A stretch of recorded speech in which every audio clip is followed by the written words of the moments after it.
Barrister সুমনের কথা শুনে তার ফেসের রিয়াকশনের কারণে আজ হাজার হাজার তরুণের ক্রাশে পরিণত হয়েছে। তবে জানেন কি এই মেয়েটিকে, কি তার পরিচয়? যারা না জেনে না বুঝে ক্রাশ খাচ্ছেন, শেয়ার দিচ্ছেন, তাদের উদ্দেশ্যে বলে রাখি তার কিন্তু একটি বাচ্চাও আছে। আমি পিয়া জান্নাতুল। মডেল ও অভিনেত্রী হিসেবেই বেশি পরিচিত জান্নাতুল ফেরদৌস পিয়া। তবে শুধু তিনি মডেল আর অভিনেত্রী নন, তিনি মডেলিং এর পাশাপাশি একজন টিভি উপস্থাপিকাও।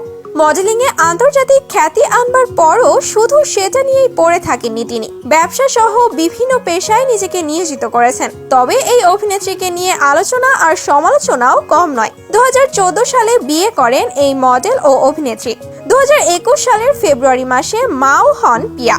তবে মা হওয়ার আগে বাংলাদেশি তারকাদের মধ্যে প্রথমবার বেবি বাম্প ফটোশুট করে সাড়া ফেলেন পিয়া জান্নাতুল।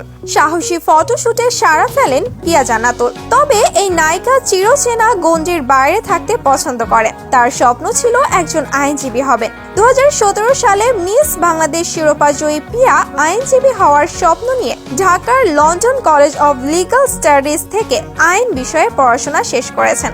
বর্তমানে তিনি একজন পেশাদার আইনজীবী হিসেবে ব্যারিস্টার সুমনের অ্যাসোসিয়েটস আইনজীবী হিসেবে কাজ করেন। সাম্প্রতিক ব্যারিস্টার সুমনের ইন্টারভিউ থেকে ভাইরাল হওয়া মেয়েটাই পিয়া জান্নাতুল।